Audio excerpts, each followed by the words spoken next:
How's it going, everybody? Welcome back to the sawmill building, I guess. We're not in the shop right now. We're going to be there in just a little bit. Hopefully it sounds okay in here. There's a lot of echo, so hopefully I can fix some of that in post.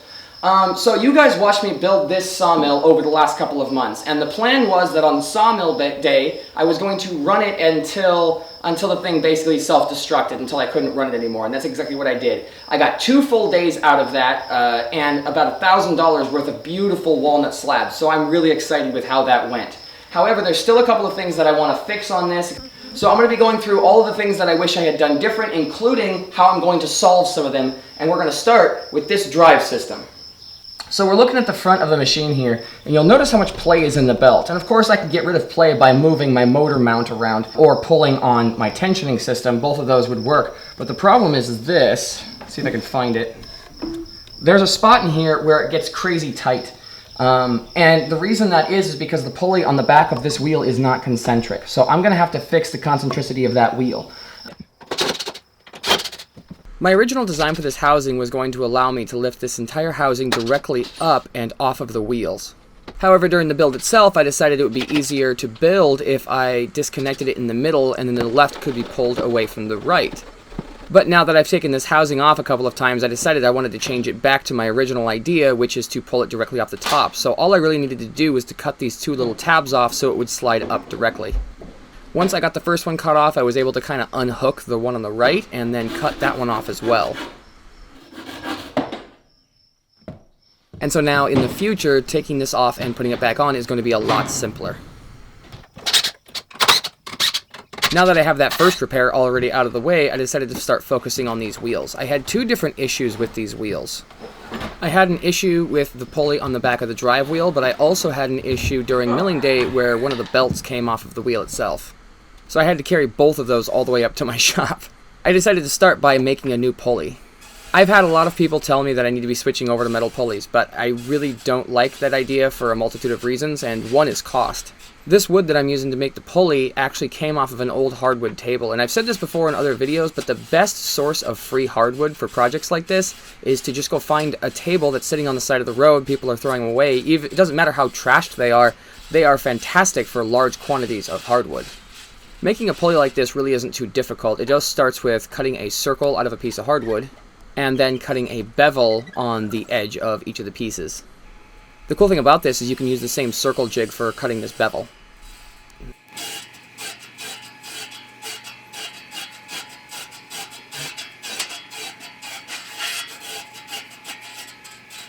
And if you can't tell already, I actually did cut this at too shallow of an angle. I had to steepen this angle a little bit so that it would fit the V-belts better, and I just did that off camera. By far, one of the most annoying aspects of the mill build, the way I designed it, is these wheels are almost impossible to get off of here. I thought for sure the bearings would slide off the shaft a little bit easier, but they stick like crazy. I'm not sure if there's a better way of getting this off of there, maybe some sort of custom-made bearing puller, I'm not really sure. While milling, I also decided that I needed to offset these pulleys a little bit away from the wheel because a couple of times I ended up with the rubber belt rubbing against the inside of the wheel and it was going to wear out the belt if I just let that happen, so I decided to leave half of the original pulley on the wheel so that it would give me that offset. Also, that means I won't have to mess with the bearing flange because that pulley is actually holding the bearing flange in place as well. I cut a circle in both halves of the pulley so that it would sit around the bearing flange. And then I set up some apple boxes next to the wheel and just kept spinning it to make sure that this new setting was perfectly concentric. It took a little while to get it perfect, but in the end it did run beautifully.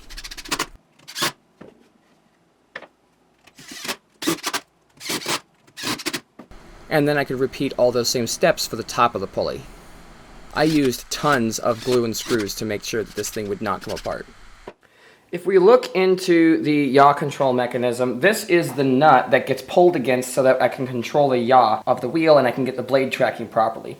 The problem was that I kept having to put a socket into here behind the wheel so that I could track that properly, but the problem is, of course, I put a housing there, and so it was really hard to get to that spot. And so I jammed a piece of wood in there hoping that would hold it still, and it didn't work that way. So I'm going to have to remove this and find some sort of a way of holding that nut in place so that I can adjust it from the back. And I won't have to put a socket on there anymore.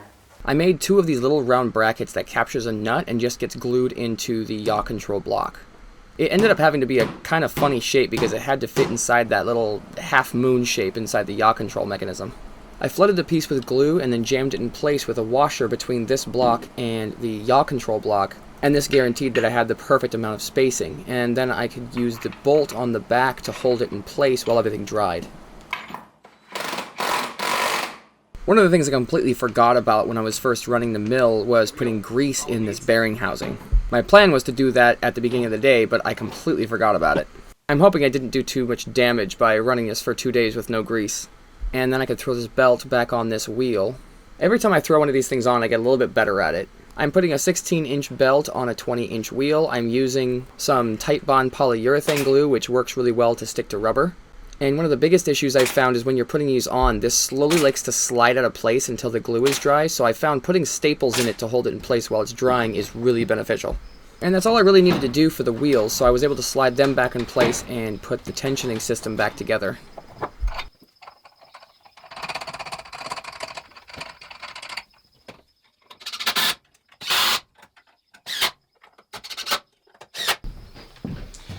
Okay, so one of the things that I thought about when I was first making this is whether I should make both of these blade guides mobile or not. And on a lot of the professional mills, I see one that is stationary and one that is mobile.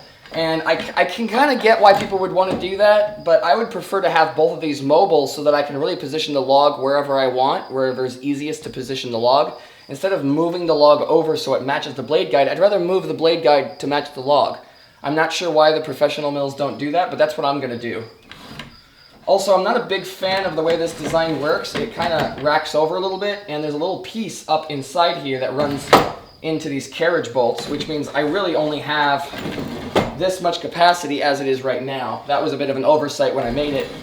It worked for the entire milling day, but I would like to increase the capacity, and I'd also like to increase my versatility by making both of the blade guides mobile. So I'm going to do that next. This original blade guide system had a block in the center that was riding inside a track, but I decided that really isn't necessary. So instead I decided to glue 3 layers of a 2x6 together to make a new blocking system. This way it's not only more substantial and it will hold better, but it's also going to be much more rigid inside the housing itself. So in every way this is going to be a much more firm hold on the blade. Hypothetically, this should reduce vibrations and give me a cleaner cut too.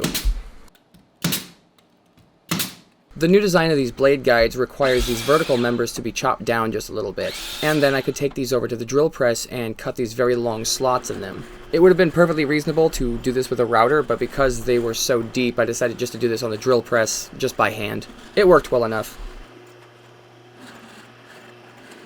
And then both of these blocks needed a set of 3 different holes of 2 different sizes. These first 2 holes that I'm drilling are there to accept some very long bolts that are going to attach the vertical members.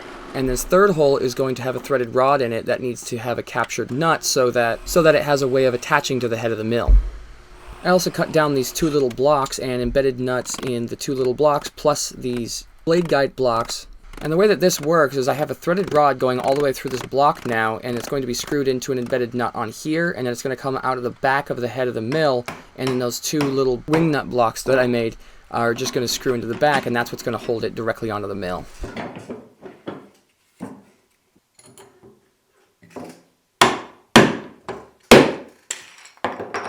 And then I can finally start assembling everything together. I had to go out to the store and pick up 9-inch carriage bolts to make this work, and these really did end up working very well. The cool thing about this setup is once you find the height of your bearing guide, it really doesn't have to move very often, so I just attached those with lock nuts, and then I could put the threaded rod through, and I was having a little bit of a hard time. I think I drilled it a little bit too tight. But that's not really a problem, it's just going to hold a little bit better. So I screwed the nut on the back and hammered it back into place, and it fits perfectly. At this point I hadn't made the flanges on the back yet, but it was right here I decided I really needed to cut those bolts down.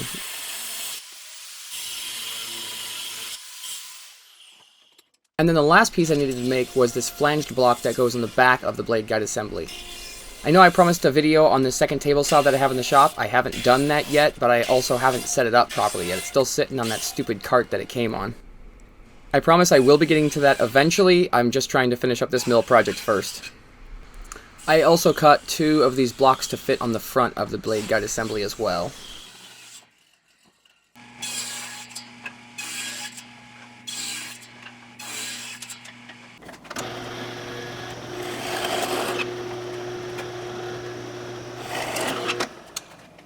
These two last blocks that I cut just get glued to the front, but I wanted to make sure they weren't going to interfere with the movement of the vertical members, so I spaced them off the side just a little bit.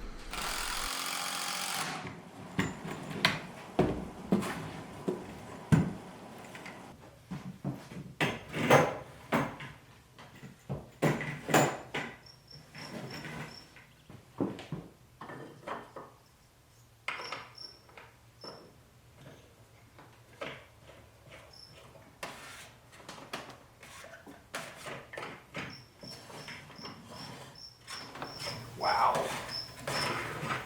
I mean, I don't mean to wow my own work, but that works leagues better than the last one.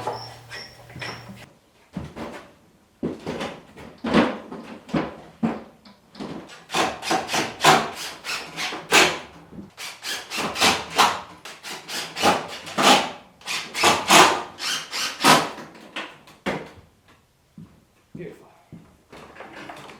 So this part is going to get complicated quick. One of the issues I had with the original design is I designed this mill to fit a 200-inch blade, which is not a standard size. And so I decided that what I needed to do was set the mill up so that it could accept a 205 blade, which is a standard size, and it will be a lot cheaper to buy those in the future. The way the blade tension works is both of the wheels are pulled outward by these threaded rods in the middle of the mill, but that also controls the tension on the belt. The issue is that the length of the belt determines exactly how far the wheel can go inside its adjustment. So what that means is I need a very specific length of belt. I found these adjustable size V-belts over on Amazon, and they're not as pricey as you would think. They seem to be about double the price of a normal V-belt. So now once I have that all assembled, I can finally put the new blade on. And like I said, this is the first time I'm using a 205 blade, and it fits the mill perfectly. I am so excited to get this thing up and running again. Ever since milling day, I've been absolutely aching to get back out there and to mill up some more. I still have a log and a half from that first day of milling that I was never able to get finished, but I also went back to the getting spot and I picked up a few more. I lost count as to how many I actually have now. I think 5, but I really don't remember. But I got a ton of that beautiful walnut that you guys saw me mill up on last milling day. I have just a few more little projects left to do, and then we can go do another one of those. One of the other things that became abundantly apparent on that first milling day was I need something to hold the logs, and during milling day I decided that I was just going to start placing things on the apple boxes that I have. And after working with that for a couple of days, I realized the apple boxes plus about 2 thicknesses of 2x4 would be perfect for sitting the logs on top of. I started with 4 of the runners, and 2 of these runners need these little chamfers cut on the end of the board. These just turn it into a little bit more of a sled so that it's going to be a lot easier to move around in the future.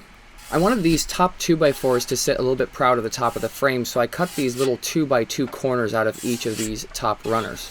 And you'll see how those get assembled here in just a second. The structure of this is pretty straightforward. I made 4 of these square assemblies, and they just get lined up.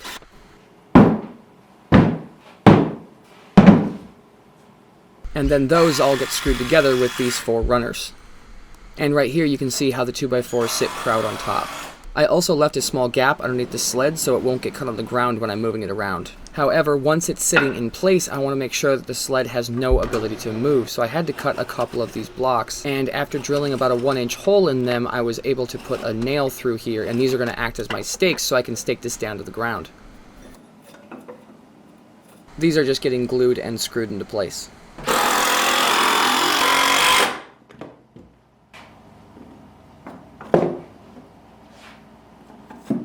And this is what I meant by making it easier to slide across the grass. It's really no effort at all to drag this thing around, and if you wanted to, you could even attach it to the back of a truck or a mower or something if you really wanted to. And I was so happy when this just slid right into place. I could tell it was a perfect height. I didn't feel like filming it, but I did make a bunch more track segments.